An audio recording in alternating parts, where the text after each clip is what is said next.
more pressure. Nah, you're fine. You're fine. The recording actually just started. I'll explain this to the listeners whenever the time comes. But hello to all friends, foes, followers alike. It is your host, Caml here, the host of the Curious Caml Podcast. Today I have none other than the great, illustrious Michael Chase here. He is and before I get into I got to do the promos. Excuse me, y'all. Shout out to RNS3 Studios for the free lacrosse pictures. You took amazing pictures of my lacrosse team. You know, every time it looked like we were doing nothing, you made it seem like we did something. It was amazing. I look at these pictures a lot every now and then. Thank you very much. Shout out to the Poetry Party Live. They are an open mic platform in Baltimore City, hosted every Wednesday. You can check out the tickets on Eventbrite. It's a wholesome place. You can do what you do there. I ain't gonna say what you can't do, but just find out when you go. If you go, check out the Eventbrite. And shout out to Next Level Sports for their amazing coverage over the Nation United Boost Camp. So you should definitely stay tuned for ongoing coverage with them over Nation United Boost Camp, only at Next Level Sports. And while I'm talking about Next Level Sports, we like I said, the Michael Chase himself. Michael Chase is a writer and the creator of Unheralded Sports View. That is his own platform where he does sports commentary and news. It's pretty amazing, if you ask me, because a person who can take that much time to write on their free time, I mean, listen, that's dedication and passion right there. I don't like writing. I'd rather just talk. So respect where it's due. But he has many other talents, well, as far as I know, revolving around photography and videography. But his site itself is a site for, content discussion about non-household players and teams in sports. And specifically, he highlights unheralded players and teams that rarely receive the same coverage as big names and players by major franchises. So that's my introduction of Michael Chase. I'm only saying his full name because that's how I hear it when I work with him or when I have worked with him. But, I'm opening the table for him to speak. So, Mike, there you go. All right, thank you, Jamal, for having me on your platform. They were actually funny enough making fun of me at work because I let them know I was going to be on your platform today. So they said I'm on a sort of a media run, but they're just trying to gas me up, things of that nature. Not that you're not about to be a big platform yourself. It's like, I'm just consider myself a nobody, but that's just more self-deprecation and trying to keep myself humble. Understood. But obviously, I appreciate you going on to my website, reading the description of everything, so everyone knows exactly what content they're getting into when they decide to read my writing. Really, you pretty much covered all the bases. I do writing, analysis. Basically, I kind of consider myself a Swiss Army knife for Next Level Sports, always ready to help whenever there's something needed or whenever they need a project done or whatever they need done on a specific project we do. Mm-hmm. And then, yes, I have learned pretty much, I think I really learned post-high school that if I wanted to do writing and things of that nature as a career, I was going to have to take it more seriously to take part of my free time to actually do writing. So I think that's helped me. So I think that's really, it's really helped me with the writing for, part of my actual job now is that I write in my free time to make sure to post stuff on my website, which I've been getting back into posting more stuff more consistently on my website and been keeping track of it on my social media. I was about to say, I've noticed a lot. I didn't know about your feed, beforehand until you brought it up to me, and you have a lot of content. So to see it, frequently it's reassuring, to say the least. Go on, though. Yeah, it's crazy because I always tell people, me and social media, even though it looks like I'm working really hard, which I am. Let's get that very clear. At the same time, I got you. I only use my social media literally for self-promotion as far as the stuff that I write for my website, or I go on there to like and then, share posts that I've worked on or that the company that I work for does.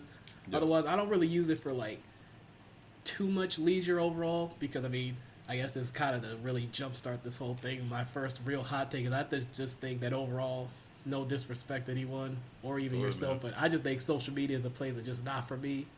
The people really, just aren't for me, and maybe I'm just the old soul or not willing to, sort of really jump in, but I can't do it. So I use it as a platform to help further my work, but other than that, you're not going to see me. Although I guess now I kind of gotta start putting my personality out there a little bit more. So you might start seeing. Yeah, I wouldn't even between call them hot takes wait and stuff, but see more of my stuff. 1 second. I noticed that you guys started a podcast too, so you're one way or another you're gonna be on social. Your face is gonna be up there. I get it. Oh, I man. get it.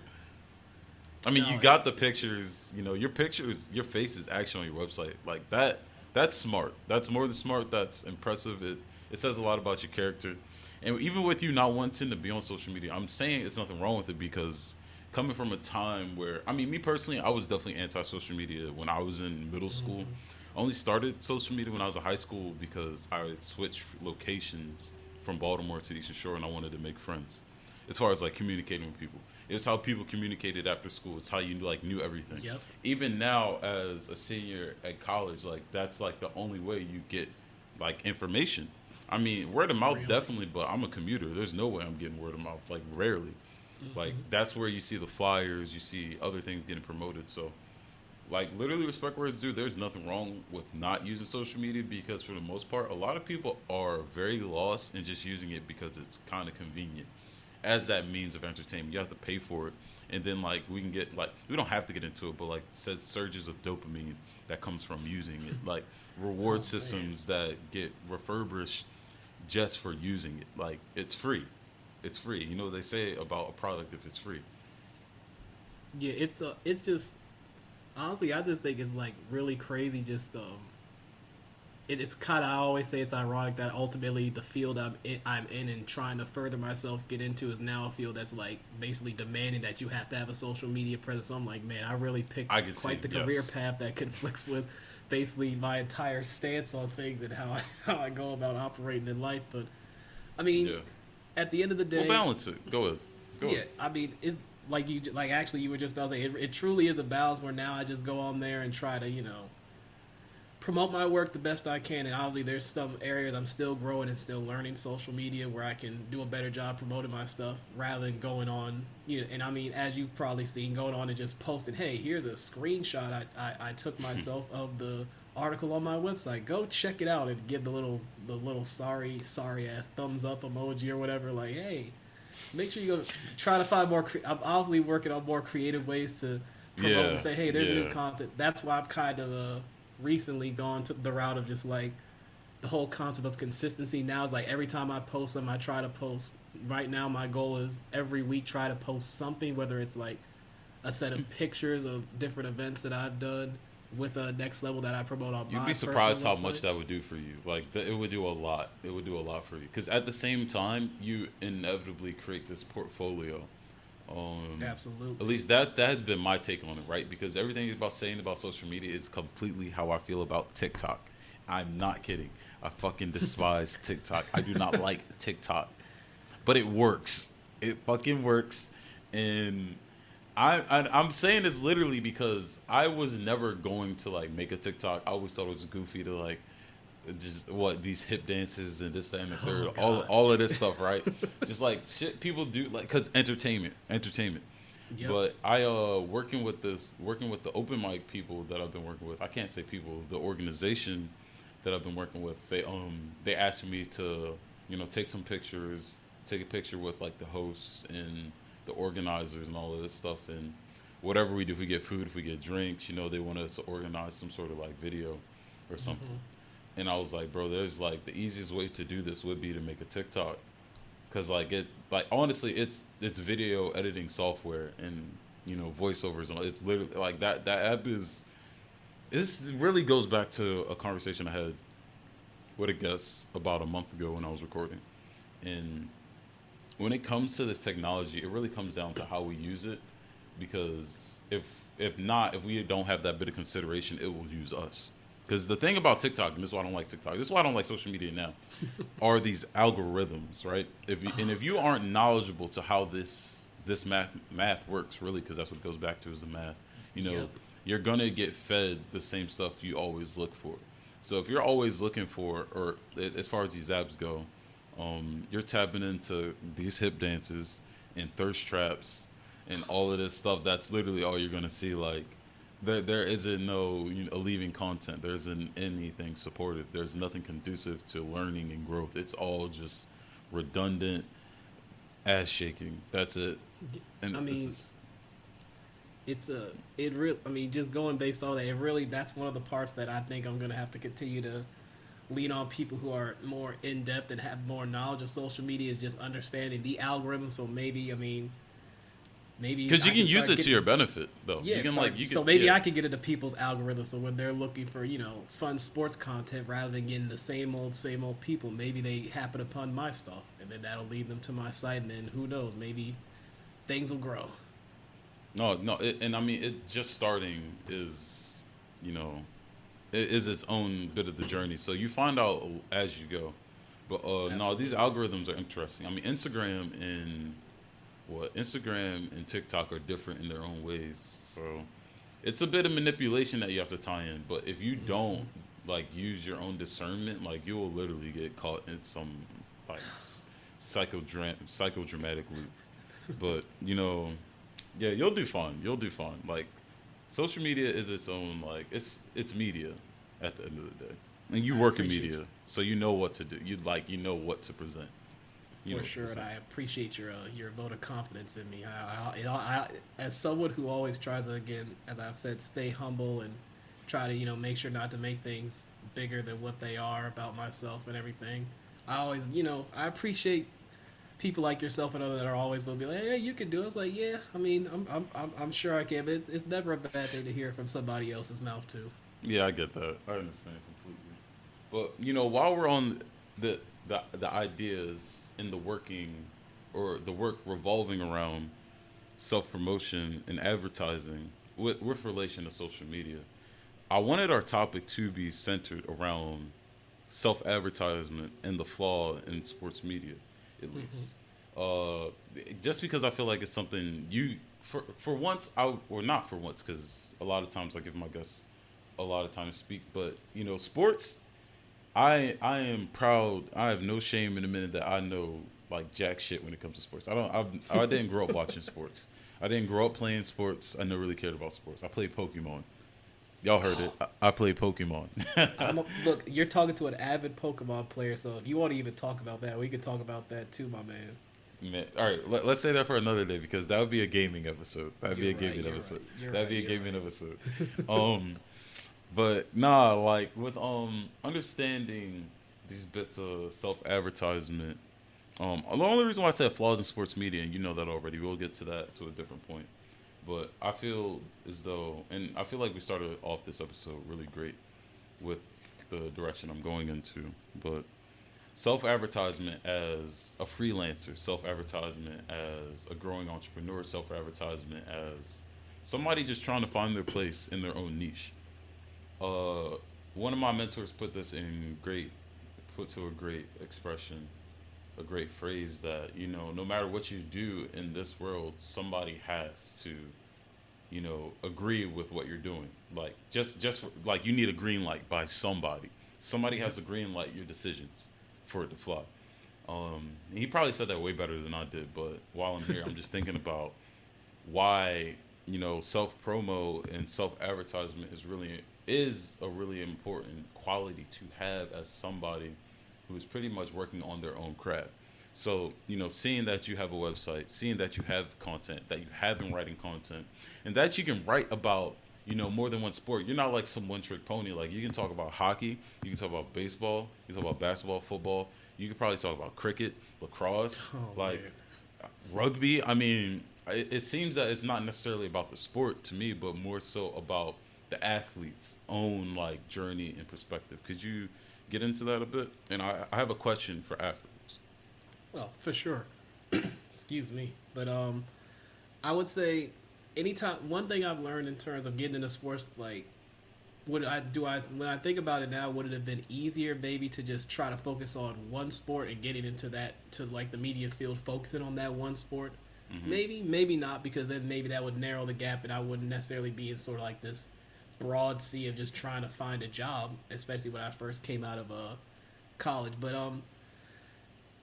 as somebody that I can say I always try. The one thing I will always be, I guess, the best way you could put, I guess, arrogant about is that I'm very confident in my ability to talk about most sports. Now, I don't want to Hmm. give myself too much credit because I'm still honestly learning all the intricacies of We gonna kill lacrosse. that beast, bro. You gonna have to give yourself the flowers you deserve eventually. But go ahead. No, you're right. But there's still a bunch of sports I'm still learning about. Like you said, cricket. I mean, I could tell you for the most part how cricket is played, but there's still other parts that I need to dive deeper into. Like one sport that I mean, what I would say I'm guilty of making sure I have never tried to understand or really appreciate is golf. Golf just That's fair. That's the fair. sport that bores me fair. to all hell. But every time I go to my grandparents' house on Sunday and I'm going there to maybe watch football or do something else, he's always got golf on. I'm like, can we change this to anything else? He's like, I just want to watch to see what happens. I was like, this has been on for 6.5 hours, it feels like. I'm sure you could. And by the way, he's recording it. So, like, you're going to go back and want to watch this? How? But, I mean, I digress, but as far as me, when it comes to like the four major sports, I would say those are the ones for sure I have the most confidence in my knowledge of. And then I've tried more and more to get more into following and understanding women's sports more. Yes. To try to tap into that demographic because I know there's a whole lot of opportunities once you tap in with them. Yes, and then all the, I guess you would say, I don't want to sound disrespectful, but like the ancillary sports like lacrosse, you said that maybe doesn't get as much coverage nationally.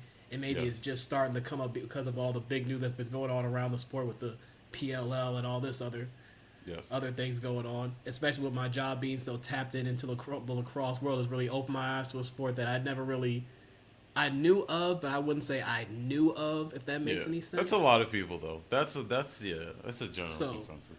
I feel like lacrosse is not to cut you off. Don't forget whatever you have to say after this stuff.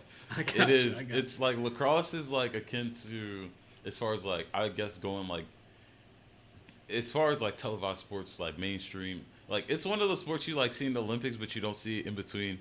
And that could be said for like volleyball or like field hockey and literally rugby. I don't know if I said rugby already before, but like just all of those sports, like curling, like sweeping is a sport. Oh, wait. I'm going to wait for him to get back. 1 second, you guys. Okay, Mike is back. He's back? Yep. All right, cool. Yeah, what were you going to say after that, though? If you remember, or you can pick up anything. It's nothing specific. Oh, I was actually, then because I felt like I was kind of going off on a slight tangent, but also staying on course, but I was actually then going to get around to probably actually answer the initial question that you asked about my focus on, how it's kind of like more of a focus on an athlete. And that's what I feel like kind of nowadays, even though, and I'm sure we'll talk about this later on, but when I looked at how, sports is covered and why I named initially my site the Unheralded Sports View is because, one, I wanted to name it something where it's like, I know that I'm talking about something that most other people aren't going to be talking about. Mm-hmm. Like the topics that I cover, the teams I try to highlight and things of that nature. Even if it's going to be mostly from the 4 to 5 major sports that I have the most knowledge of. I mean, just kind of talk about the story that either, like, when you watch television or any type of sports media in general, I think even the casual person would know the general topics that are going to get talked about in the general sports. But I wanted to kind of go deeper and, like, obviously show love to, my local teams, because there's obviously a lot of different pieces about my local teams on my site, because I'm still a homer at the end of the day, but at the same time, sort of, go, I would say the best analogy to put it is like go across town. Maybe, like the one thing is I'm not ashamed of it. I actually gave myself a lot of credit that the year the San Francisco 49ers made the Super Bowl, literally the off season leading into that season, I was confident. I was like, what, I'm just going to write a piece that I think the 49ers are about to, be a real problem in the NFC. A few. So I wrote it. They made the Super Bowl. Now, they didn't win it, but I was like, looks like Mike was right. That's anytime someone talked about it, I just like, I got that over y'all. The introspection, I pew. All right, and you happened to answer a question I was going to ask without me asking. And it was, why did you choose the name Unheralded Sports? Thank you for answering. Mm-hmm. But could you define Unheralded? I Googled it, but I would like to hear from your own perspective for the sake of the listeners. Yeah. If I could be completely honest, it's one of those words that I utilized because I knew of it and I knew the general basis of what it meant. Yes. But honestly, I could not even tell you like the actual right, probably Webster full-on dictionary definition of what that word all right, even well, means. what does it mean to you though? Like, you feel me? I mean, you said it. I just But had this one question. what unheralded means to me is that I kind of fall into the category of you're giving light to something that doesn't get the coverage or is not as well known, basically, despite what that person or entity may do. So when I look at it as the unheralded sports view, what I see the site as is kind of like a small, but I'm hoping as I continue to go along, growing entity. I see. That's going to really, I think, bring forth sports stories that one aren't necessarily talked about nationally, but also talk about athletes that may not necessarily get the love that they either are warranted or that they deserve. Because I mean, in every sport, no matter what it is, there's always going to be really good players that are never going to get talked about.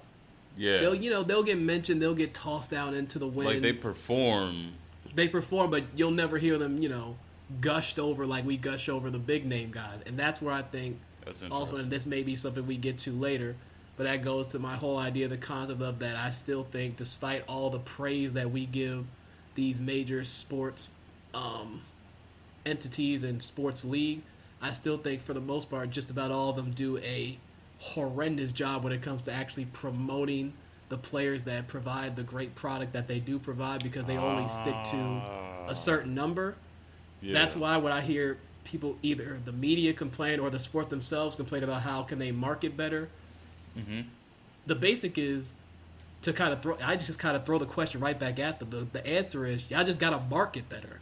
Understand there's more than just 5 to 7 guys in your actual sport that are worth covering and worth giving love to, worth seeing their faces and talking about them and talking about every tweet they put out, every Instagram picture that they have, talking about their children. Like, oh wait, like the New York Giants in that one time they were on the boat. Never mind. Yeah, I mean, but yeah, that's what I'm talking about. Like, it's even getting to a point where like the coverage, and it's the age-old adage, like there are teams that get constant coverage nationally that frustrate me because I'm like, they're not good. They're not representing the sport by being any good. Yeah, I get that.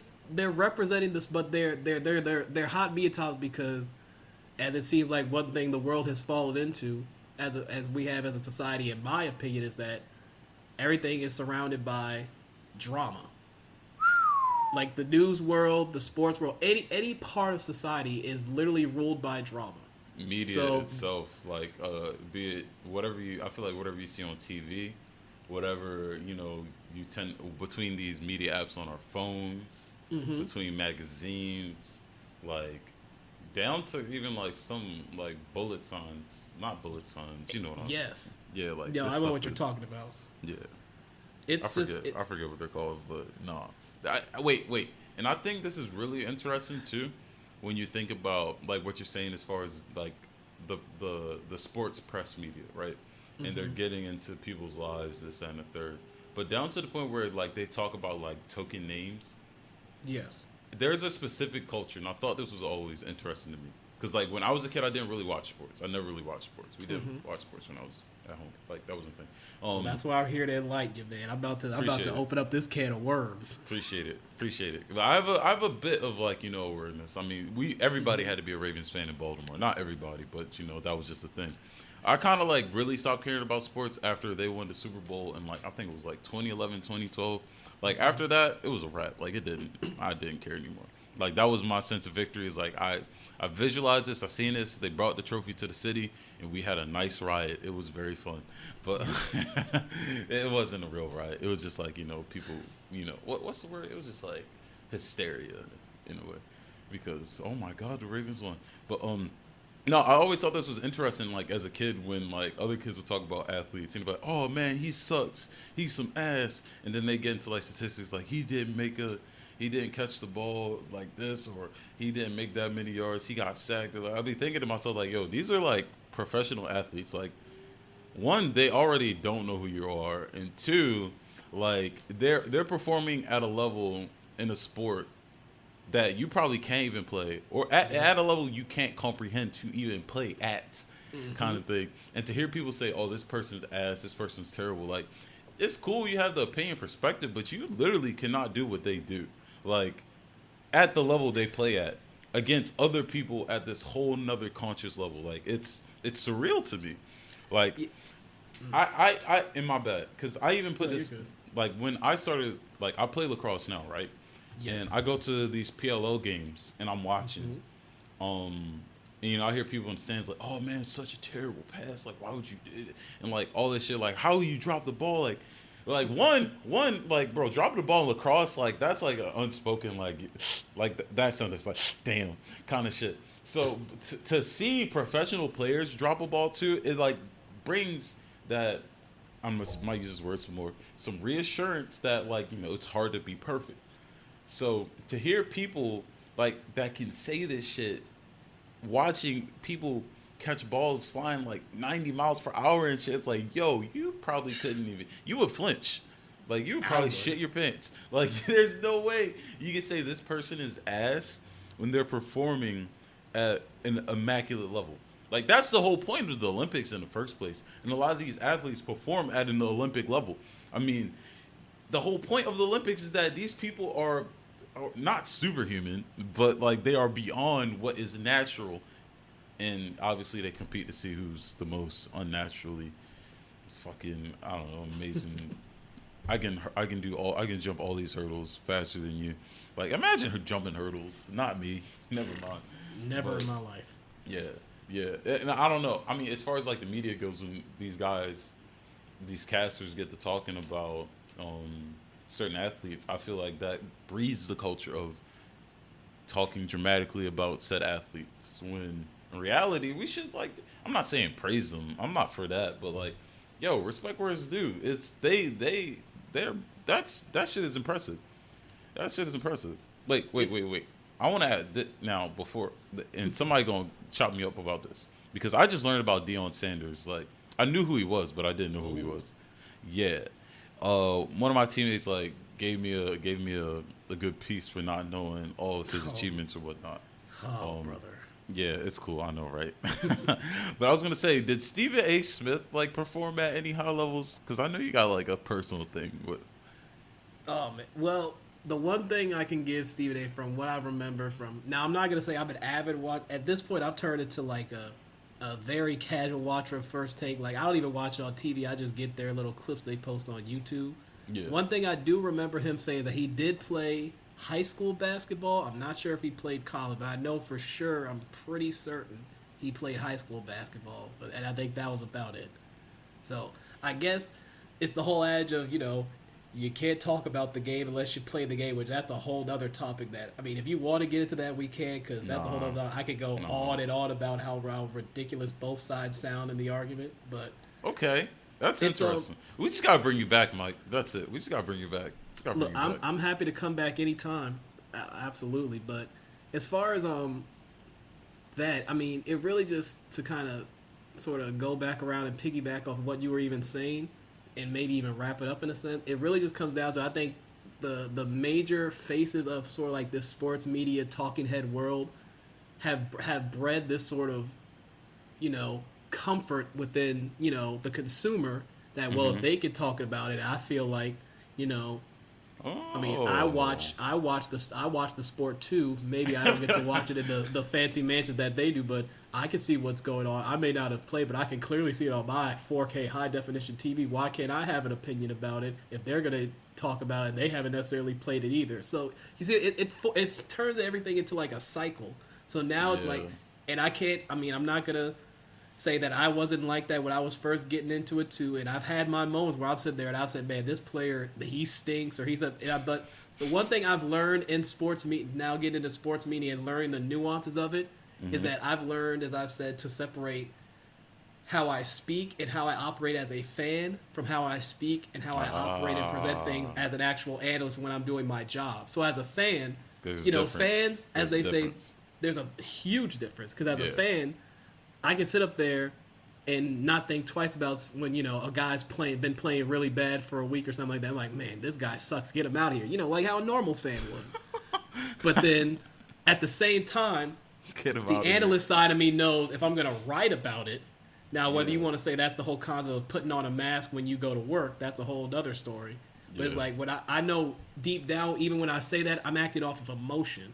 Yes. So I know, even as someone who considers himself very calm, I have my emotional moments when it comes to reacting to sports, because that's how dug in I've got into it. Just since I've started way back when I wasn't too young, but like really in middle school is when I really started getting into sport.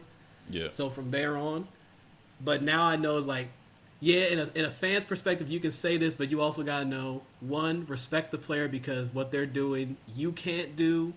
And, no other person other than that actual human being can do what they do at a high level. That's, and two, in its own right.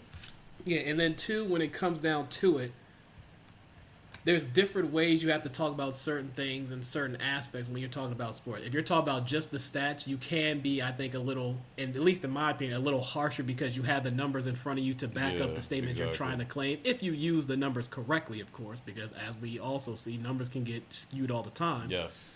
Bingo. But at the same time, when you're also talking about topics that may be more on the human side or more personable to that person, like just for example, the whole, literally Kyrie Irving's entire existence this past year and a half. Like I swear to God, I swear to God, I will be so happy if I never have to hear that man's name in a major sphere, sports talk wise, ever again. It's not gonna happen. It's not gonna happen. I understand he's a phenomenal player, phenomenal scorer. Yeah. But the way that so many people had their opinions, and I have my opinions about that him. Shit was long, man. That was a long. But it's like they time. just dragged it to a degree, and it's like, in my opinion, like even just to give the specific opinion on Kyrie and his whole situation, my opinion is that, look, the guy's, he's a little weird, and that's fine, because nowadays, as I say in my friend group all the time, weird is the new normal. If you're not weird, then you are weird. That's the difference. That part right there. Because being normal means, in my opinion, nowadays, that you're just trying so hard to conform to fit what you think the people around you are going to be deemed acceptable. Yes. Whereas, like, you gotta then you have no personality. Go ahead. Yeah. Look, and as someone who thinks I have dry humor, and really anything when I come off as funny is just me being myself. Yes. I just kind of find is that I wouldn't even say that a lot of people have that, as many people as it used to be have an issue being themselves, but it's just like, if you can't be yourself and then you're gonna have the nerve to tell somebody else how to be, I mean that's just you gotta twist it right there. Like, you know what I'm saying? And kudos to you for having pride in your dry humor, though, right? Like, that's how I feel. Yeah, because I mean, that, bro. I love that. I love that. I love where this is going. I always said my dad is hilarious. I wish everybody could meet my parents, because those are like two people. My parents and my grandmother, those are four people, I should say. I have no issues boasting about how great they are, even though sometimes I may dog them out when I talk about them to people. Because like, my dad might be the funniest person. He's funny enough where I think anybody that meets him could go tell him, why don't you go try and just do a random stand-up? All he would do was talk about our family, but that's a whole other topic. And probably still have people like laughing, and have people die. I'm telling you, bro, just dying laughing. Yeah, but that's comedy for you, though. But like, for me, it's just like, I'm just funny just because of how I react to things. And it's like, it's almost like the reaction is never over the top, but it's also never like I get it. Too low at the same. Like, I'm gonna have the same facial expression from just about 80% of things that happen in my life. Oh, you got stabbed. Oh, blank face. Damn. Like, damn, that happened. Or it's like, oh, you got a job promotion. Oh, that's cool. Nice. Why aren't you excited? I've literally been in a situation like that. It's like, oh, you should be excited. I won. Thank you. Like, that's it. Yeah, because, I mean, I have friends that tell me that all the time. Like, even when I got the job at Next Level, I had one of my friends who, a really good friend of mine, we were out actually about to go to a Nationals baseball game. And when I told her about it, she got so excited. She's like, Michael, you don't look excited. I'm like, I'm excited. It's just I'm not one that's going to be outward dancing about, gallifanacking about. Man, I'm using huge words. I don't even know how to spell. Don't ask me to spell it. You put them together, though. You put that shit together. But that's how I know you're right. I'm just out. I was like, I'm just out here, and my little brother has a great line that's funny, but could also be true for a lot of people in some cases. I'm just out here, honestly, on some days, just trying to exist, do my thing, not be a bother or be a hindrance to anybody. Yeah. And really just try to be productive in whatever I choose to do or whatever actions I take throughout a specific Big on day. just existing and being productive. I'm not in the way. I'm keeping my head low. Don't bother me. Let me be great. I get that. Because, I mean, I understand there's like, I think it's really interesting when you think about it is that there's just some people in the world that can be productive, but they need to be productive and stand out. Here's a hot take for you. I think if there's one person in this world that I think is very productive and great at what he does, and whether it's his fault or not, but is always going to stand out no matter if he's actually doing it or not, it's LeBron James. Yeah. But I think it's gotten to a point where it's like, I don't even say blame people like he gets too much coverage anymore. At this point, I think in some ways he's fed into it, partially because of the business ventures he takes. But I think also it's partly, I think, LeBron James' name is, in a sense, is bigger than him at this fucking point. His name is worth more than my entire lineage. That's crazy that you put it like that. That like, is so crazy. Anybody just you haven't even had kids yet. He has made more money. Yeah. He's made more money in a year than I think my entire family or anybody's entire family could have ever dreamed of. Like, that's insane. And he I don't does even it want to do that, man. while doing something he loves, which I think that's why I think a lot of people also get so envious of these athletes and the money they make. Envy is definitely It's just like, well, because I think people are envious that they're doing something that they love to do, whereas there's a lot of people that are out here miserable doing the things that they do while trying to make money as well. I mean, honestly though, and this is what when I was a kid, everybody wanted to be like. Everybody wanted to go pro football or pro basketball, and my thing was like, I used to think like before I even knew that the statistics were skewed, that like I already knew. I was like, yo, there's no way all of you are about to be like, but I just like let people have their joy. I wasn't gonna be the person like you're never gonna be in the NBA, you're never gonna be. I just set myself apart from that cohort of masses because. You know, it just sound like there's no way all of you are gonna do this shit, and then you realize like only a fraction of people even make it. Only a fraction of people end up playing varsity basketball, like in the first, like so. There is gonna be a trace of envy because people were like literally what should be in that seat. You can call LeBron James lucky. You can call him blessed. You can call him fortunate. You can call him talented. You can call him all of these things. But one thing for certain is that he does work every day. I don't know his life. I can't say that myself, but I mean, it's more than basketball to him, and that's why it's like that for him. It's more than just basketball. That's what people I think really miss with like, because I've had debates like this with my family members before, when it's like they complain about these players get paid more than the president or they get paid more than the teacher. People complain about that. I'm like, well, yes, that's because we do a very good job putting money in their pockets. Despite which I want to believe or not. Really good job putting money. We do an excellent job making sure they because whether you want to say, well, no, it's the owners that pay. I'm like, well, who helps the owners put money in their pockets by giving them the resources to give them that money? Who's turning these channels on? Like, who's turning on the TV? Who's buying the TVs to watch this shit? Who is buying Amazon Prime literally just to watch one game of NFL football a night? Who is going to Buffalo Wild Wings and or Applebee's, any of these sports bars, on whatever days to watch these sports in general? Because it doesn't even just have to be basketball. You could be watching these UFC fights. You could be watching these soccer games. Man. Like you're literally doing it. Have been doing it. It's It's a business. It's a business. Like. Oh man, I just hate using this. I hate using this old ad, and you'll probably hear me say this a lot throughout our talk, using the term of the old adage. But like the old adage, I would say I hate the most using, but is becoming so useful in how I speak today is the whole concept of don't hate the player, hate the game. Like that is that never rings truer to me as someone who works in sports media than when you hear somebody complain about these players make too much money. I'm like, okay, and what do you want them to do about that? Well, why don't they give more? Or you have the people that like when they give to charity, they're like, well, they could have given more. They're making millions. I'm like, yeah, some people always have an opinion. People always have an like opinion. You're entitled to your opinions, but I'm like, that's where I really I wish I would be. This is where I wish personality-wise I was willing to be more confrontational than I am, so I could just have the the courage to really just walk up to that person and be like, well, if you were in the situation, would you give them the money? All right, then. Pipe down, chump. Pipe down. Because it's just, the one thing is like, I'm all for people giving opinions, because as someone who's in a profession where giving your opinion is becoming more and more the popular thing, it seems like. Yeah.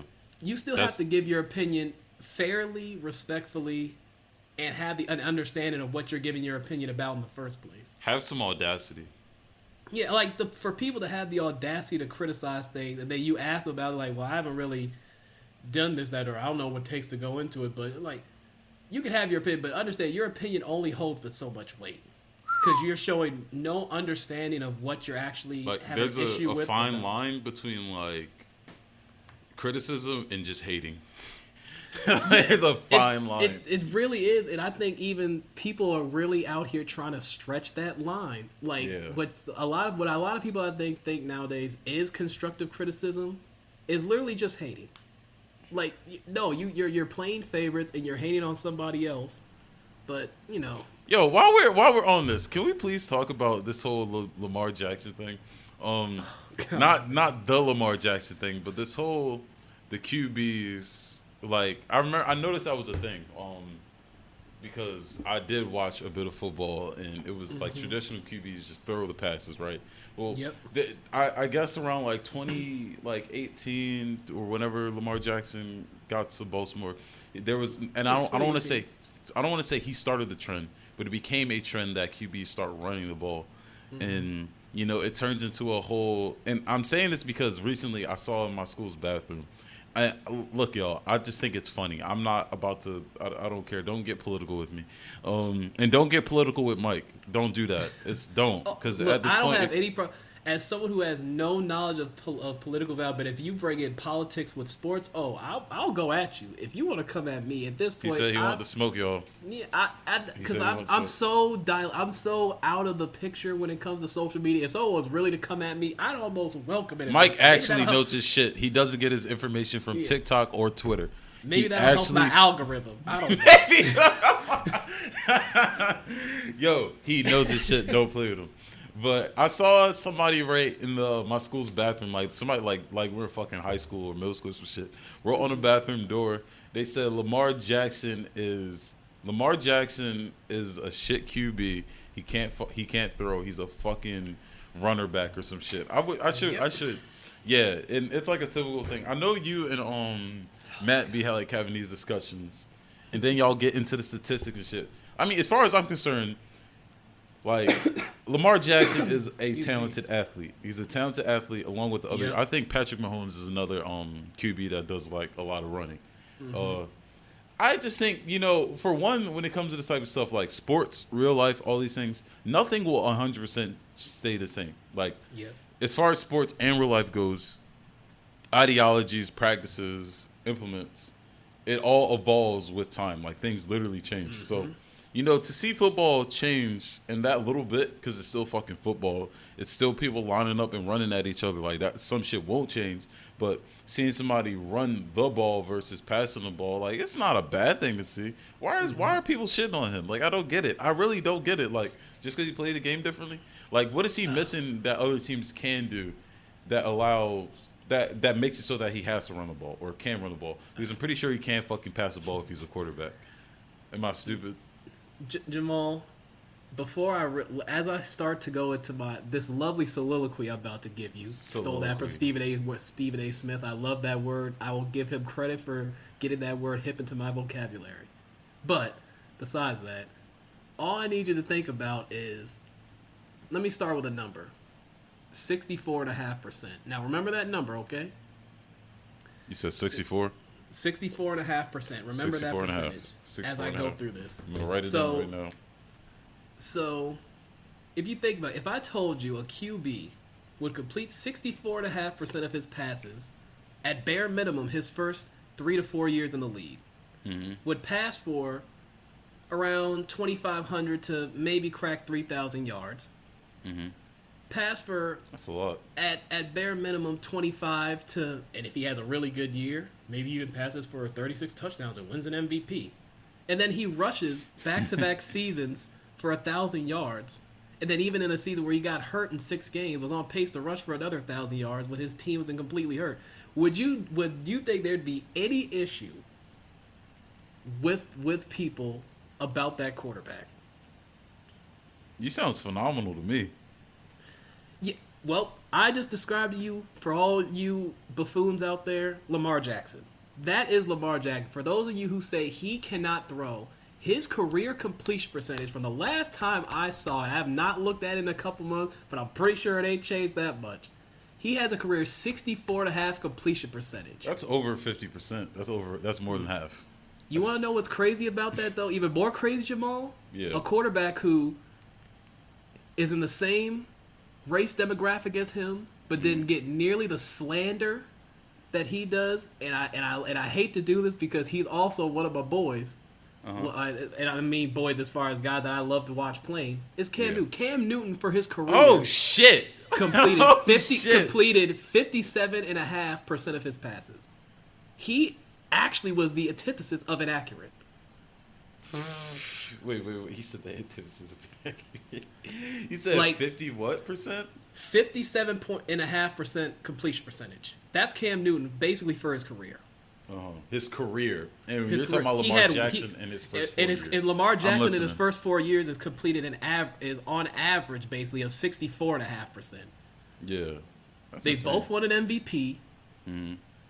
And both were, I mean, Lamar Jackson the only unanimous one, but it's like, and I only bring up Cam because if I really wanted to get into the whole debate of him versus Josh, like if we want to talk about him versus Josh Allen, I mean, Josh Allen was even more inaccurate than Lamar Jackson was when he was in college.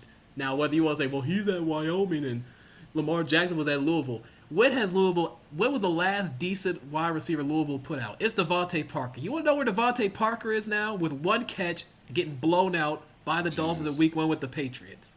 That's where Devontae Parker's at. Worst separation creator I've ever seen as a wide receiver. And the stats back it up. So, I don't want to hear this. That Lamar Jackson has done nothing but, and I hate when people say he's exceeded. He's done nothing but do what he's always done.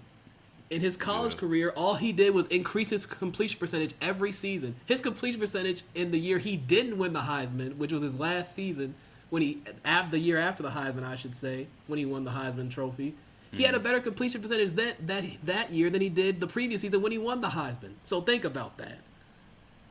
Like, in a way, he's getting better and better. In a way, he only gets better, and I don't understand why there's insane. why there's this whole thing like people think he can't throw. And you know what?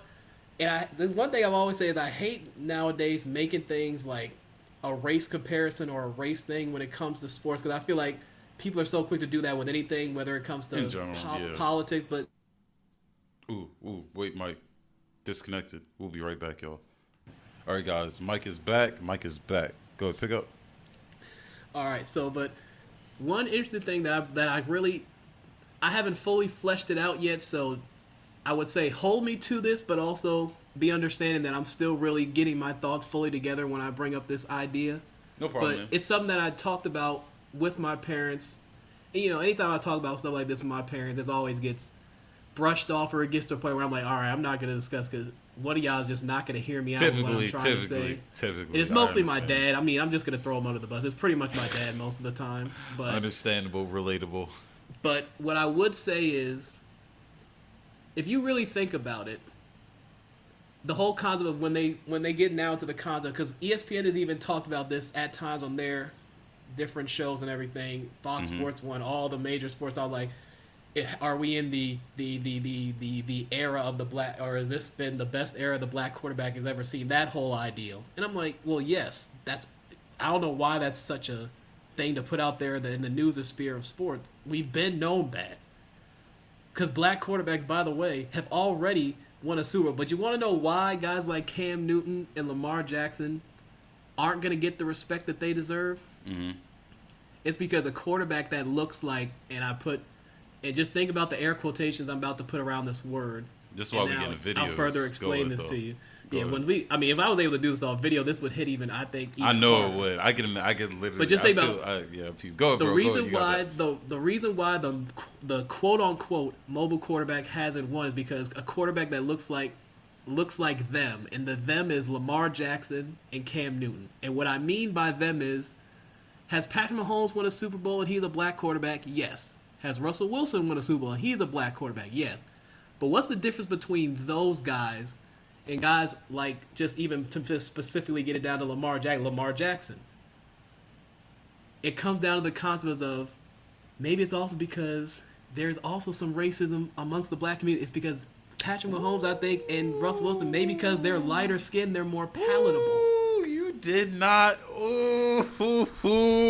I'm just saying, people keep saying, Russell Wilson, he runs around too. Russell Wilson literally bitched and moaned about getting out of Seattle because his offensive line is bad. But there are a lot of times where you really look at it. He's a very nice. But there's a lot of situations where you can say that he held the ball too long too. But we don't chastise him for that. Patrick Mahomes does the same thing. He runs around crazy, but he also got weapons that help him out. No, Russell Wilson is actually light-skinned as fuck. Yeah. Go ahead, though. Yeah, but even on a non-funny, like, just, I ask people to really think about this though. Truly, will it be seen at? Does it truly feel the same to say black quarterbacks have won a Super Bowl when guys like Mahomes and Russell Wilson done it? Fair or not? Is it fair? Does it feel different? Would it feel a lot different once? And I'm saying once because I firmly believe in my heart and soul he's going to do it. Once Lamar Jackson wins a Super Bowl, don't you think it's going to feel different than previous black quarterbacks? I feel that. Because like Lamar Jackson is like, lack of better words, I know we can have a certain amount of people who hear this, but y'all gonna hear me. He is like literally the I'd almost say like the ideological, but like this is why representation matters. And when it comes to football, it's important for a lot of kids, but obviously we need more representation other places. But when it comes to football and at this big stage, Lamar Jackson has cornrows. He wears these big fucking chains, the big those stupid ass glasses. I don't watch football that much, but like that. No, that type of he is a nigga, bro. He is a nigga, specifically from Florida. He's a Florida nigga. If he didn't have those cornrows, he probably would have had wicks, and he probably doesn't have wicks because you can't wear wicks with a helmet. Oh, please don't wear that, Lamar.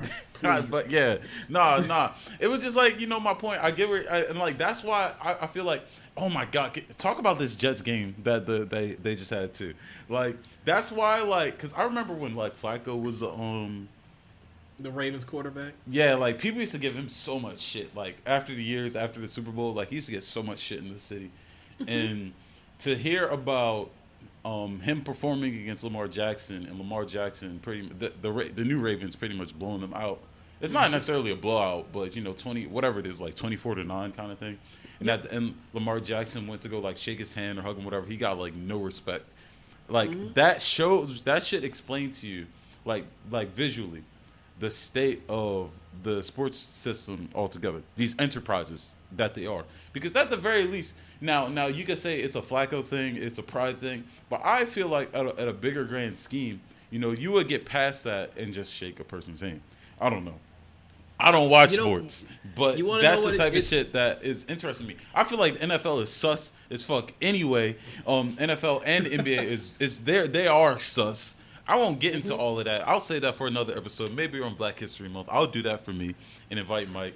But outside of that, though, it's like, yes, these people get paid a lot of money. Yes, they get the opportunity to promote themselves and get all these cool endorsements and literally play on TV. But they're still people. They are still people. And you don't have to give respect where it's due, because you can literally say fuck them. And that's what a lot of people do. I just thought that was interesting. Not just the Joe Flacco situation. Not just the situation where people say, oh, this guy sucks ass. He can't throw the ball. And then that goes back to people who can't even do that. Like, all the shit you're explaining to me, bro, that sounds hard as fuck. 3,000 yards. It's 100 yards on the football field. But, let me shut up. Let me give this back to the person who know what they talk about. Mike. No, I appreciate hearing from someone. I will never say I don't appreciate. I appreciate even more as someone who is not that into sport, but the fact that you're already, like, in a state of, like, I would say good emotion, where you're finding it hard to comprehend things that you would think, even as a non, like, real major sports fan, you're finding it hard to comprehend. This is why people like me get driven crazy by how things operate in this goddamn media market. Wait. So can I ask this real quick? Ridiculous. I have one question. Oh, my mic fell. That's the No, first you're all time good, bro. that's the first time that has ever happened. I'm during the sorry, I live got stream. y'all No. wound up. I picked up my lacrosse stick, so like I'm enjoying myself. Coppin State has these study rooms. I had no idea about them. Only the ones on the fourth floor. They had the ones upstairs. That's where I thought I'd be going. But I got like this personal one, and it's like perfect for recording. It's literally like I'm enjoying myself in here. But no, one question though, with regards to what we have been talking about. So how has your work, and this is me getting back to your work really. So how has your work as an analyst, a writer, for your website, the website that is Unheralded Sports, been given a voice to people who are typically unspoken in this ring? Because I personally feel like someone like Lamar Jackson, and there are probably a plethora of athletes who fit in that same shoe, who get discredited just about every day on media platforms for not performing a way that people want them to perform, when, in reality, they make the means to do what they need to do to win. How does your platform, your content, your work, give a voice to said unspoken or unnoticed people? Well, how I go about, because I've already written stuff about Lamar Jackson already. I mean, there's like a whole piece up on my site right now about Lamar Jackson addressing these same narratives about how he can't throw or you can't win a championship with and things of that nature. So I've already wrote an article to debunk that. So just in case people don't want to hear about it, I was like, you can also read about it. You too. can read it. But the main thing I say is just as someone who has their own content that they put out while also working for a job that produces writing content that I have to produce for them, I would say the way I try to always do it is that the best thing I could do whenever no matter how many people I actually reach, I always say is obviously, one, you got to be truthful. Two, at bare minimum, at least know what you're talking about. Like, don't try to go so deep into a topic that you get into a spot where you have no words to best describe what you're trying to say. Because then when you're trying to overwrite, one thing I've learned in high school that I credit my teachers for is that I always had this thing where I would always add fluff to a lot of the writing that I do.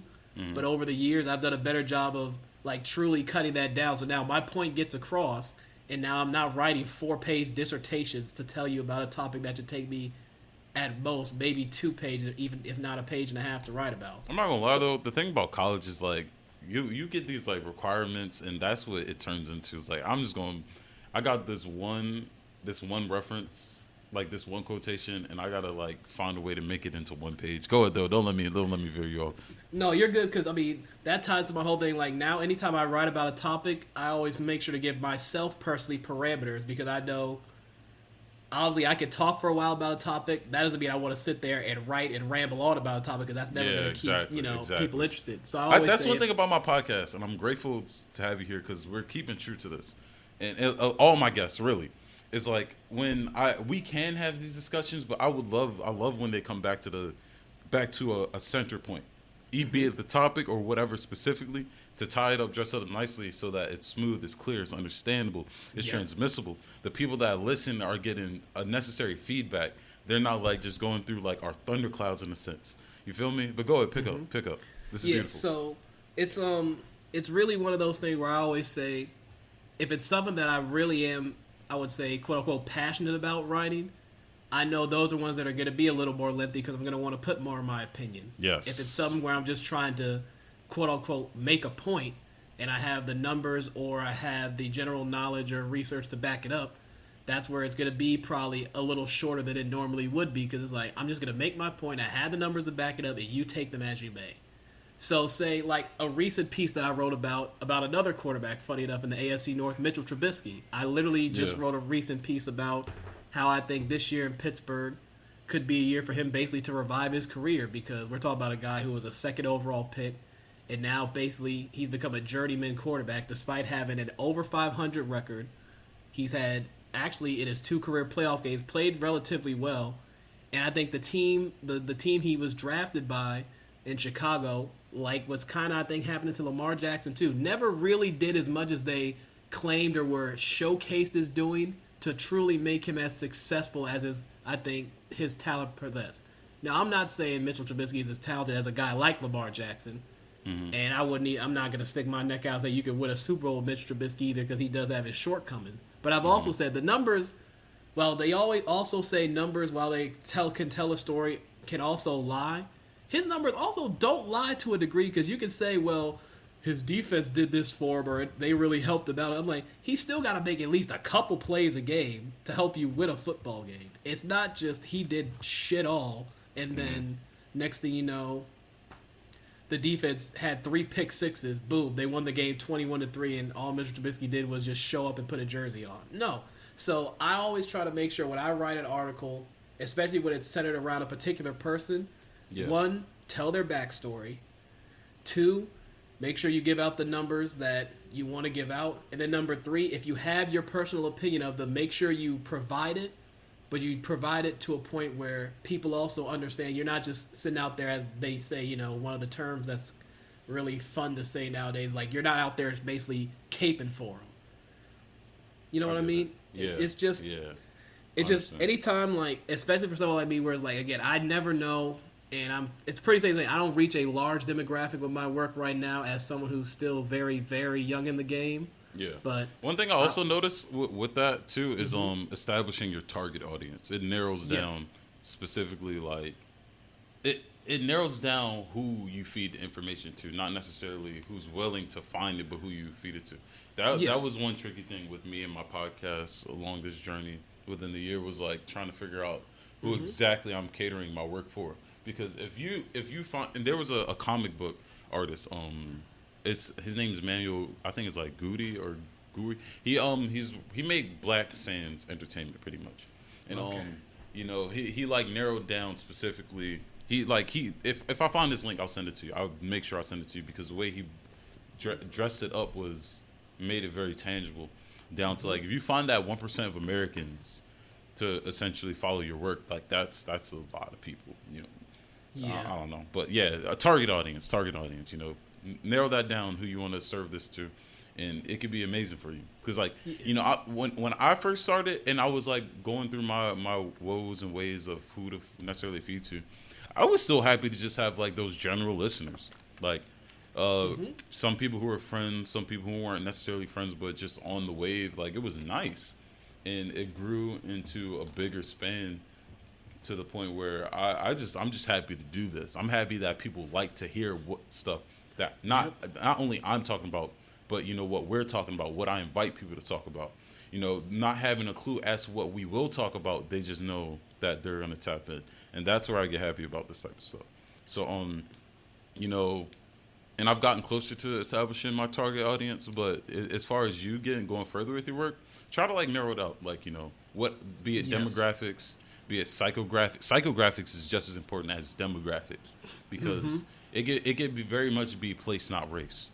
A person, not necessarily their skin, like their mind over, where their mind is at, not necessarily where their body is. But go ahead, bro. Go ahead. Yeah, it's definitely one of the. It's a good thing you bring that up, because that's really like, I think, the concept where I'm at right now, and I think that's why anything I learn at Next Level Sports about just what I could take from how they go about and what they go about getting engagement on the stuff that, whether I have input in it or not, that goes on their social media. I always make sure to try to scope it out. Obviously, like it and promote it, but see what little parts I could take from them and what's going to help me do a better job of promoting my stuff. And I think definitely I'm in the process, like you said, of trying to find kind of like that first true 1% of people that I like know for, like, obviously I have, some people in my, family that let me know that they read the pieces, and that's good. And that's at least a start. Yeah, feedback. Especially with his family you don't see very often. I'm like, okay, oh my goodness, cool. yes, literally, like I got cousins that are like, hey, I read your piece. I'm like, oh, that's cool, but like, aunts and uncles and things. I'm like, it's a start, but just now, rather than sitting around like I initially was, to be honest, I was sitting around initially, and I was just like, okay, if I put this out there, tell my parents about it, grandparents about it, it'll get spread to the family, and then maybe the family tells their friends, and hope maybe, the whole idea of like, it'll organically grow that way, and maybe they, you gotta put legs on it. That was the time where that's when, after not too long, I understood, like, no, that's one of those things where it's like, I really thought I was going to be able to maybe luck in really, like you said earlier, like get lucky, so per se, and think I was gonna have the easy route to where my stuff's gonna get spread everywhere. Like, no, family's gonna help. Again, I put air quotes around that too, but they're not gonna help as much as you're gonna still have to put in the work to make sure. First and foremost, as I'm trying to do now, make sure you're putting something on there consistently, and then always make sure your stuff is good, and then try to find, like I've obviously done, not just doing writing now on my site, but I've even done stuff where I've done little audio episodes that I've done before. I even had like a couple of on-camera interviews. Okay, that's what's up. So basically, try to diversify the different type of content I put on there, and if the means don't allow me to do it, I can't necessarily do it. Yes. But that ties into, the self-promo, self-advertising. Yeah. Because you already have your face on the website. So to go as far as, even with Next Level Sports, work with them, if you've done interviews with or without them, it gives you that round of expertise and promotional skills to also prove and show that you are professional in what you do. And these little things take you further up that ladder, in a sense. It takes you. And I think I'm starting to see the tangible fruit of my labor, because now it's kind of because what you're doing is you're literally building a brand. It's literally brand building. Yeah, because now they always make a joke at the job, like our producer guy, him well, Zach Hefner's always like, Michael Chase, I'm gonna make you famous, man. Every time he happens to see me when he walks through there, I'm like, all right, Zach, cool. And then we have I believe it. Go ahead though. And then we have our other guy who I think you met when we were out at the covering the Goodman League recently. By the way, our games are about to be up, so make sure you follow Next Level Sports for that. But shameless plug. But nothing wrong with it. We're talking about promo and advertisement right now, bro. Go ahead. I'm working with y'all. It's a part of the mix. Yeah. So I'm glad you said it. Even with our guy Tim, which I think maybe you did, maybe you didn't meet him, but he's kind of like our new head of. Yeah. I don't even need to mention Brian. Brian's the man. That's all I gotta say on Brian. Needs no further introduction. Gotcha. Even our guy Tim, who runs our marketing and helps with our social stuff now, communication, even he's more like, hey, Michael Chase, when you get back into the office, because I was sick for the last week and a half, which is why I'm glad I actually was able to get ultimately a clean bill of health to come speak with you today. Hey. So good thumbs up for that. But it really became a thing where now I'm starting to see, now Tim's like, well, we want you to have sort of like a social media show where we have you on camera and you talk, you just give your opinions. And I'm like, now I think this is people in the company that are quote unquote above me in terms of I guess you would say power or over and status and all my status and all this. The fact that they're now seemingly fixed on making sure that they utilize me as an asset. For some people, I think oddly they would be like they would probably feel like in their own twist, be like, oh, they're just basically trying to use you. I'm like, no, I think it's just them showing my appreciation and understanding now that maybe they know that. One, you said it, asset. You're an asset. Obviously, to an them. asset. You're an and asset. Two, even more than maybe I even think of myself. But number two is that I think they know that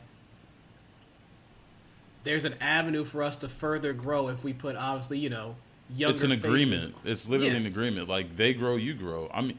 People could say they're using you, but all right, be honest though. In this world we live in this individualistic society that is the United States.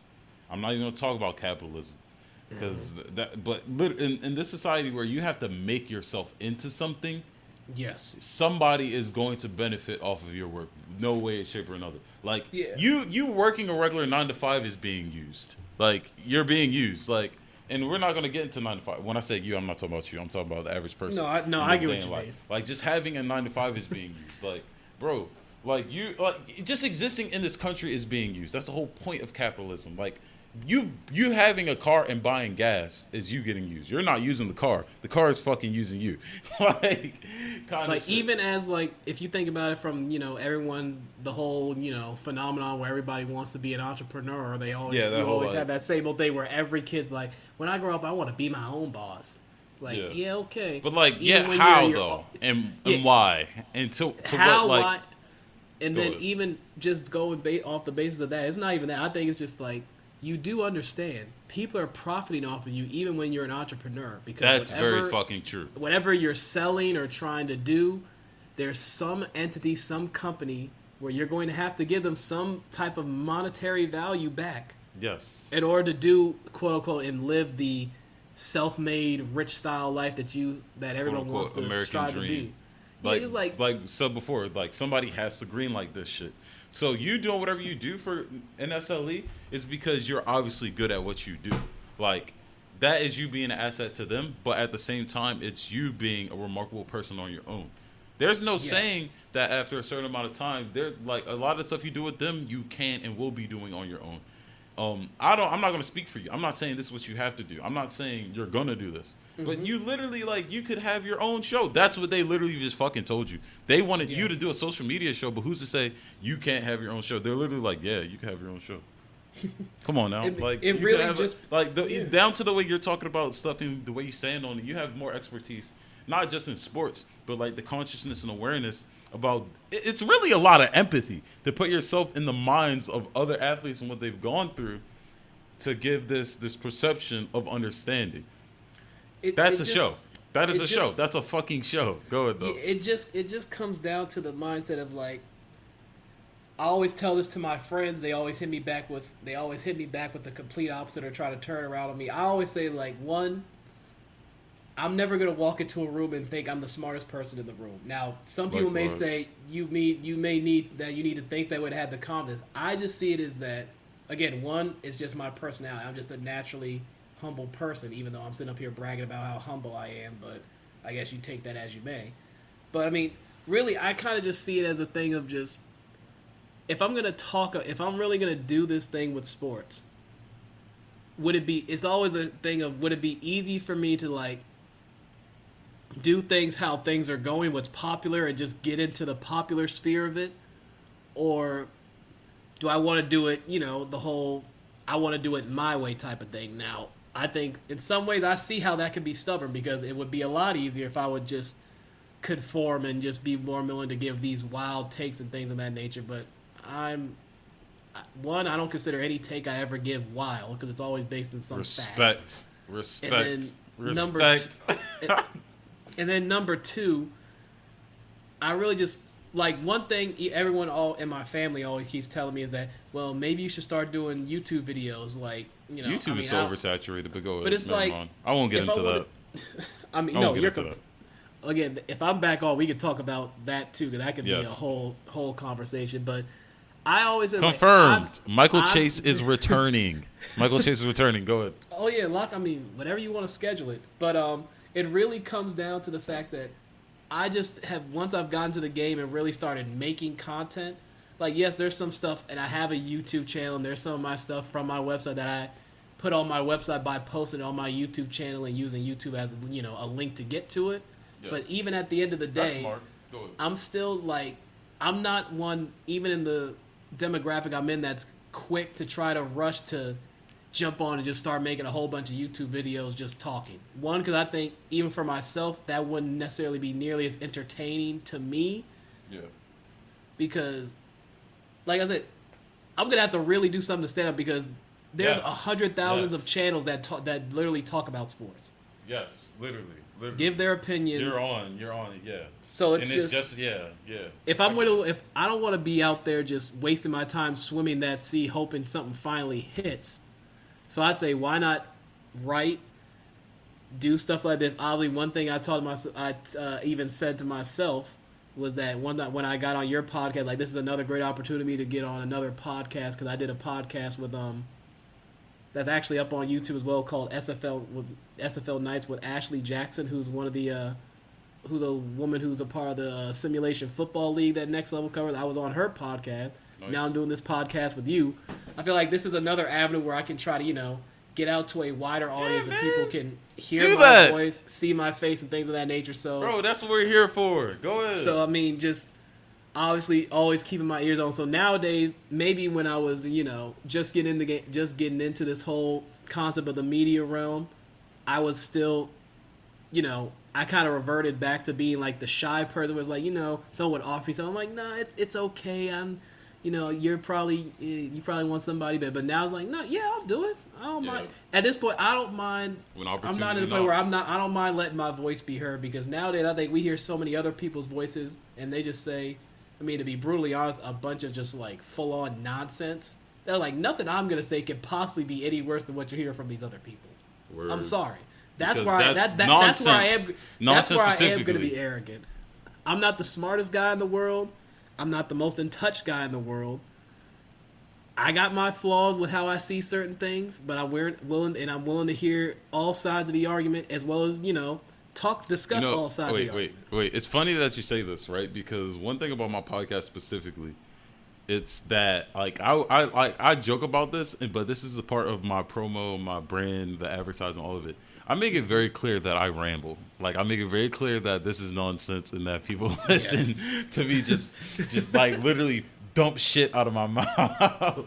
A lot of times, not all the time, a lot of times, like literally the the bio for my podcast, it's finding, I'm gonna read this specifically, and that revolves around finding clarity and entertainment through methodical banter.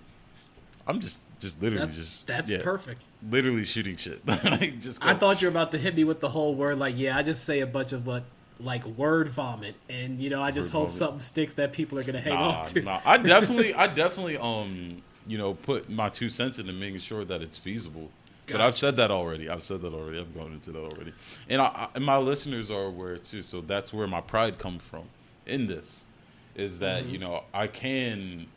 I like draw stuff up, or at least I mentally visualize the direction. But for the most part, like it's pretty strategic, and it's strategic in that light. But I have fun with it where it's just me speaking, because that's one of my special qualities.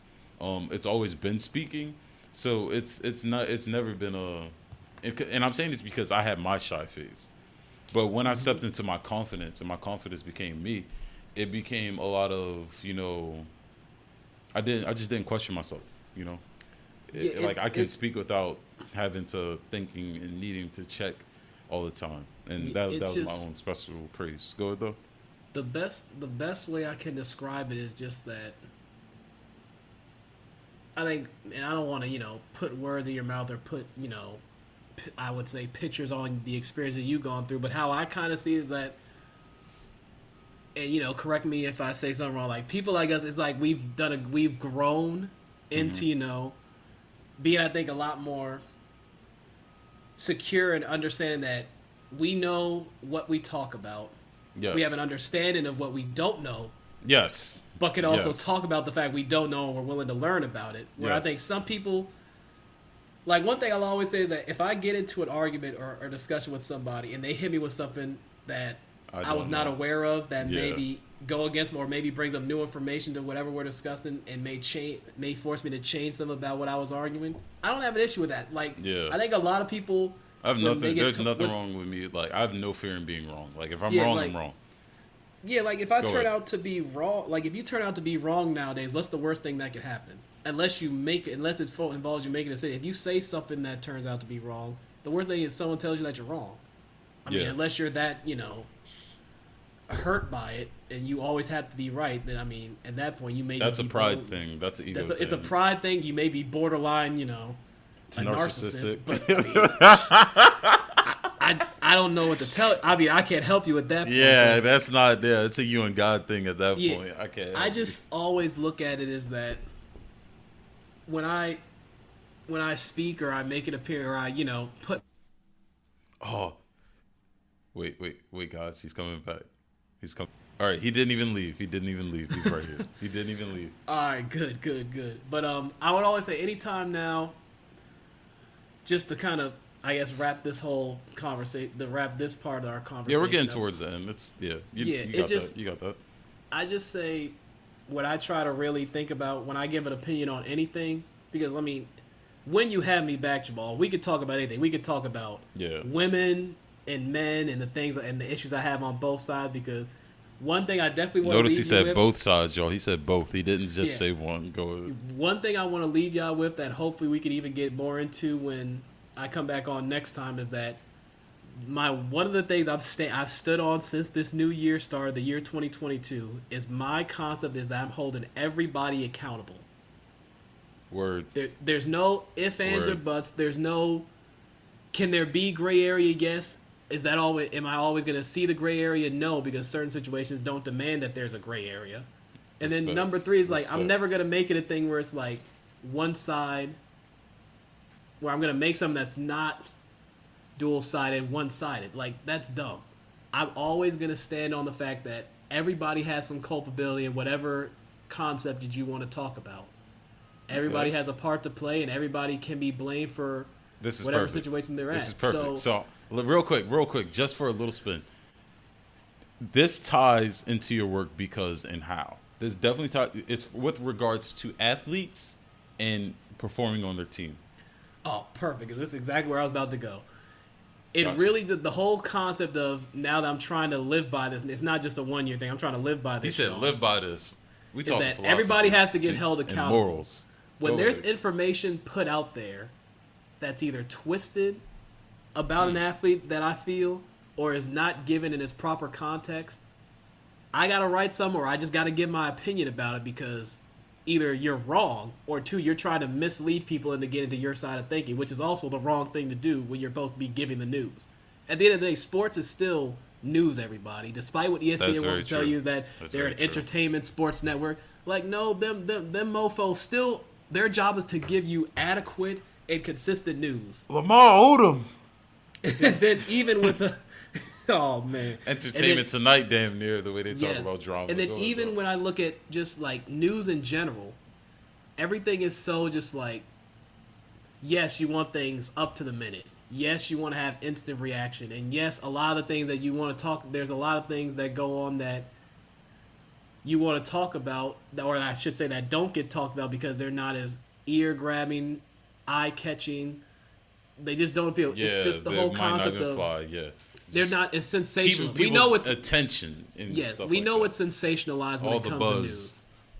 Like, I'll even say the one of the last things I'm going to say to really leave y'all with is just think about this.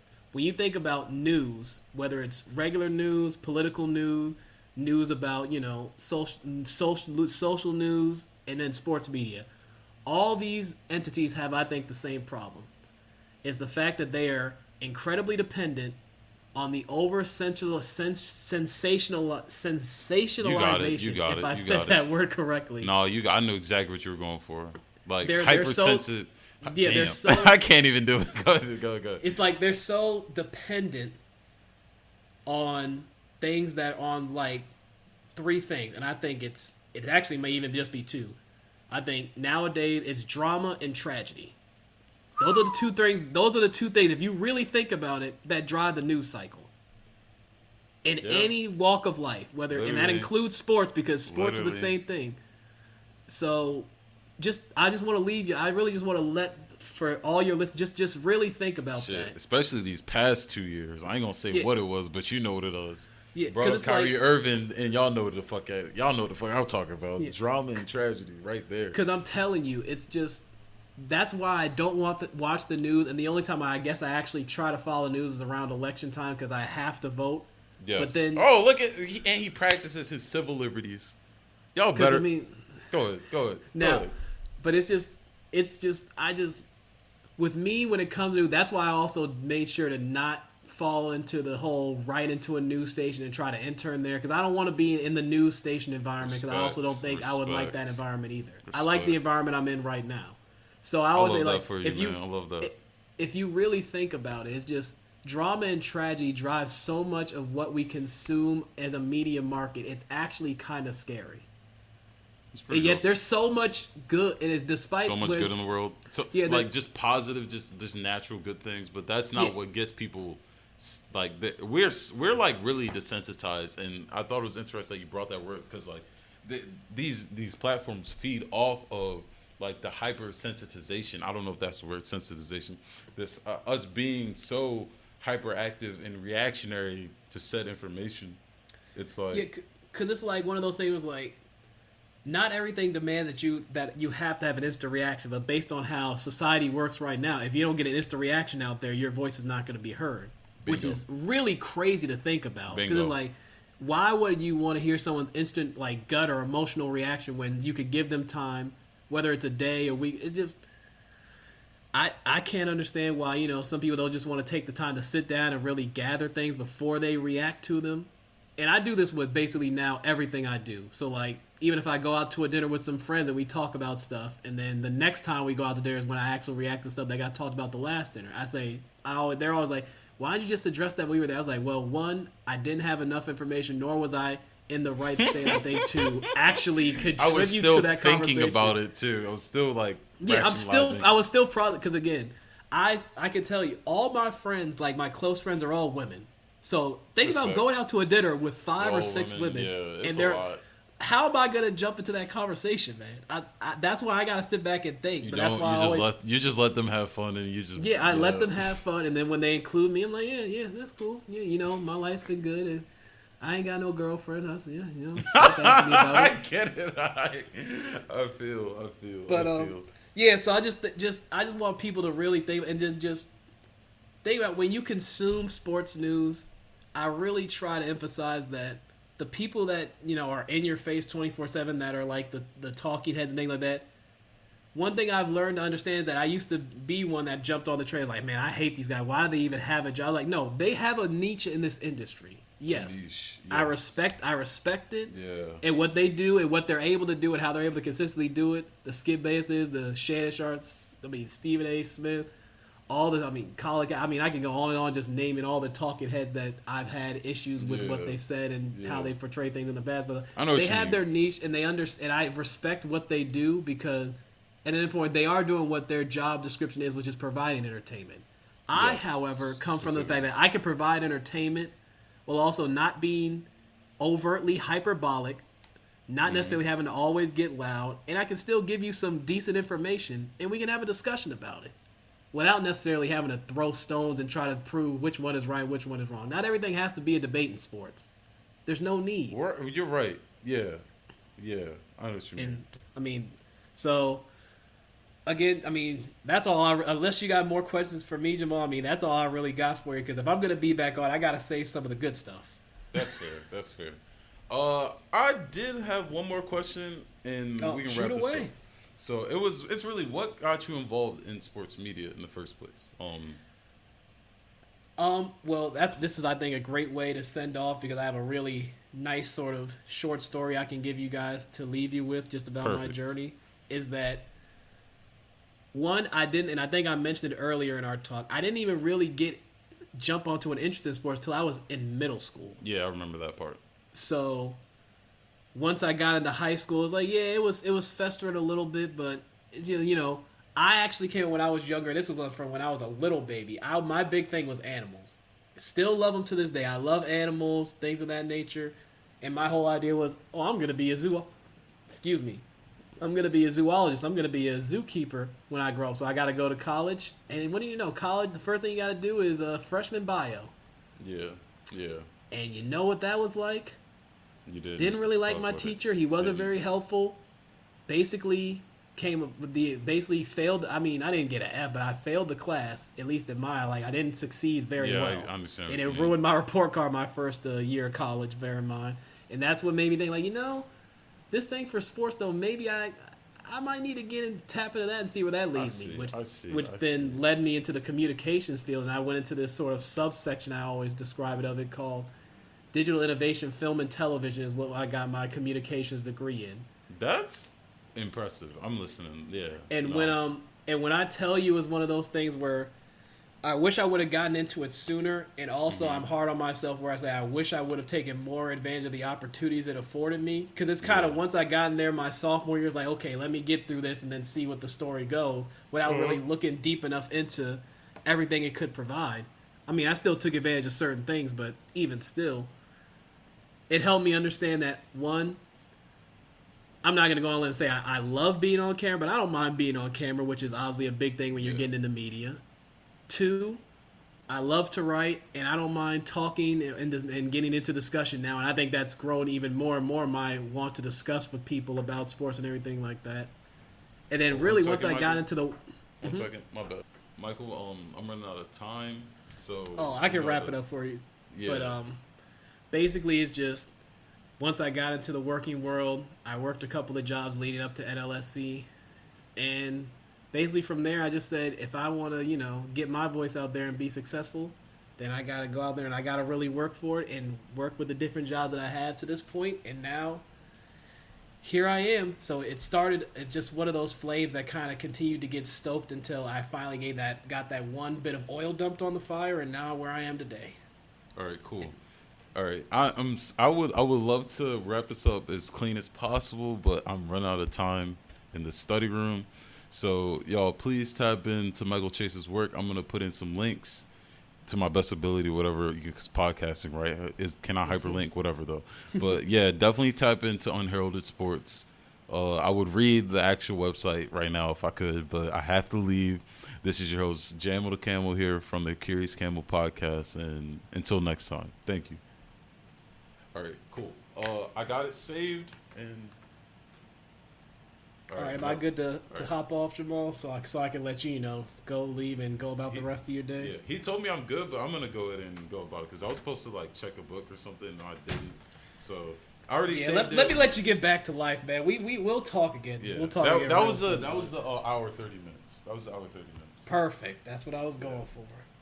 Yeah. You stay true to that, too. We didn't, but I definitely see the energy you're bringing and the passion, so, definitely invited to come again. Just it's the same thing as last time. Let me get through my schedule, figure out these things. It'll probably be a while because I have 5 to 6 more interviews to do. Jamal, you don't have to rush me to get me back on. When you come around, I'm sure I'll be available. Bingo. All right, man. Great talking to you. Great talking to you too, sir. I'll if you want to, once I convert this, I can send it to you if you want to listen. If you want to get audio bites. For yourself, for any promotional means, you can do that. Yeah, I can do that, and I can help promote it on my social media too, just to see, get my people to tap in and listen to our conversation. Cool. I like that. But I'll convert it first and all that other stuff. But I'll definitely keep you up to beat with how these things go as far as actually uploading it. It's not a lot. I'll be in touch with you. That's it. Gotcha. All right, you have a good day, man. All right, thank you. You too, man. Be easy. Easy.